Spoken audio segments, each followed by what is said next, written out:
Kidney রোগীদের জন্য creatinine control করতে পারে এমন 3টি ডাল যা আপনাদেরকে জানাবো। অনেক কিডনি পেশেন্টদেরকে ডক্টর ডাল খেতে নিষেধ করে থাকেন।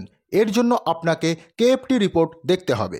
কেন কেএফটি রিপোর্ট দেখবেন তা জানাবো ভিডিওটির মাধ্যমে। শেষ পর্যন্ত দেখতে থাকুন। নমস্কার, আপনাকে স্বাগত বেঙ্গলি কিডনি কেয়ারের ইউটিউব চ্যানেলে। আজ এই ভিডিওতে আপনাদেরকে জানাবো কিডনি রোগী কোন কোন ডাল খেতে পারেন ও কোন ডাল যা ক্রিয়েটিনিন লেভেলকে কন্ট্রোল করতে হেল্প করে। তো চলুন ভিডিওটি শুরু করা যাক। কিডনি রোগীদের ডক্টর ডাল খেতে নিষেধ করে থাকলে আপনি আপনার কেএফটি রিপোর্ট দেখুন। Total protein level normal range থেকে বেশি থাকলে বা নর্মাল রেঞ্জের মধ্যে থাকলে তবে আপনার ডক্টর আপনাকে সঠিক অ্যাডভাইসই করেছেন, কারণ শরীরে প্রোটিন পর্যাপ্ত পরিমাণে আছে। কিন্তু আপনার রিপোর্টসে টোটাল প্রোটিন লেভেল কম আছে ও ডক্টর তবুও আপনাকে ডাল খেতে নিষেধ করেছেন, তবে আপনার জন্য সেটা নয়।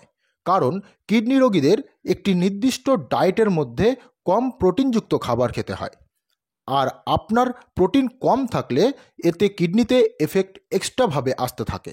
সঙ্গে শরীরে অন্যান্য কমপ্লিকেশনগুলো দেখা দিতে পারে, যেমন ফ্লুইড রিটেনশন, পায়ে ফোলাভাব, শরীরের যে কোনো জায়গায় ব্যথা অনুভব করা ইত্যাদি। আপনি যদি ভেবে থাকেন সব রকম ডাল আপনি খেতে পারবেন, তবে কিন্তু ভুল ভাবছেন। 3টি এমন ডাল যা আপনার জন্য অর্থাৎ কিডনি রোগীদের জন্য বিশেষ উপযুক্ত। ফার্স্ট, মুগ ডাল। মুগ ডাল ফুটিয়ে খাবেন। Weekly 4 Times within 1 cup. 1 cup মুগ ডাল আপনি জলে ভালো করে লিচিং প্রসেসে রান্না করে খাবেন। দ্বিতীয়ত, মুসুর ডাল। মুসুর ডালে পটাশিয়াম মাত্রা বেশি থাকে, যা হার্ট অ্যাটাকের ঝুঁকি আপনার বাড়িয়ে দিতে পারে। একজন কিডনি ফেলার পেশেন্টে পটাশিয়াম কতটা যে মারাত্মক ক্ষতি করতে পারে, পটাশিয়াম নিয়ে অনেকগুলো ভিডিও আমাদের এই চ্যানেলে দেওয়া আছে। তাই মুসুর ডাল ভালো করে ফুটিয়ে খাবেন। লবণের মাত্রা কম রাখবেন, কারণ বেশি লবণ খেলে বিপি বাড়তে থাকে, যা কিডনিকে আরও ড্যামেজ করতে থাকবে। লিচিং প্রসেসে মুসুর ডাল খান। লিচিং প্রসেস নিয়ে অলরেডি একটি ভিডিও আমাদের এই চ্যানেলে আপলোড করা আছে, তবুও বলে দিচ্ছি। 1 কাপ মুসুর ডাল নিয়ে 3 কাপ জলে ভালো করে জলটাকে ফুটিয়ে নিন। তারপরে ডালটা দিয়ে ডালটাকে সেদ্ধ করে নিন। সেদ্ধ হয়ে গেলে উপর থেকে জলটাকে ফেলে দিয়ে তারপর ডালটাকে আপনার পছন্দ মতো রান্না করে খান। এতে আপনার পেটও ভরবে, শরীরে পটাশিয়াম মাত্রাটা কম যাবে এবং প্রোটিনটাও ইনটেক বেটার হবে। তৃতীয়ত, অড়হর ডাল। সেম অ্যাজ মুসুর ডাল, এতেও পটাশিয়াম লেভেল থাকে, যা আপনার জন্য ক্ষতি করতে পারে, তাই লিচিং প্রসেসে অবশ্যই খাবেন।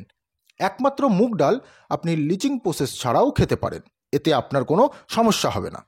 এই 3টি ডাল ছাড়া বাকি যেসব ডাল আছে তা আপনার জন্য সমস্যা ক্রিয়েট করবে। Easy to digest, easy to absorb, easy to excrete. খুব সহজে হজম হয়ে যায়, খুব সহজে আপনার নিউট্রিশনগুলো ডালের যেগুলো শরীরে অ্যাবজর্ব করে ও এক্সট্রা যে অন্যান্য অংশ বা অপাচ্য অংশ যা স্টুলের মাধ্যমে বাইরে বের করে দেয়, যা অন্যান্য ডালে এই সব প্রপার্টিস নেই, যা এই 3টি ডালে আছে। তাই একজন কিডনি ফেলার পেশেন্টের জন্য এই 3টি ডাল বিশেষ উপযোগী। এবার অনেকে বলে থাকেন ডক্টর ডাল খেতে নিষেধ করেছেন। দেখুন, টোটাল প্রোটিন বডিতে কম থাকলে প্রোটিন ইনটেক করতে হবে পরিমাণ মতো, তা না হলে আদার্স কমপ্লিকেশন আসতে থাকবে। যদি প্রোটিন মাত্রা সঠিক থাকে তবে ডক্টর ডাল খেতে নিষেধ করবেনই, কারণ সবার কন্ডিশন এক নয়, বডি আলাদা, কিডনির স্থিতি ও কন্ডিশন ভিন্ন, তাই কারোর সঙ্গে কারোর তুলনা করবেন না। আপনার ডক্টর আপনার রিপোর্টস দেখে আপনাকে গুড সাজেশন করবেন। যদি আপনার প্রোটিন কম আছে না বেশি আছে, সেই তুলনায় আপনাকে ডায়েট প্ল্যান করে খেতে হবে। রিপোর্টস দেখে ডায়েট প্ল্যান করুন। ভালো থাকুন, সুস্থ থাকুন, নিজের কিডনির যত্ন নিন। ধন্যবাদ।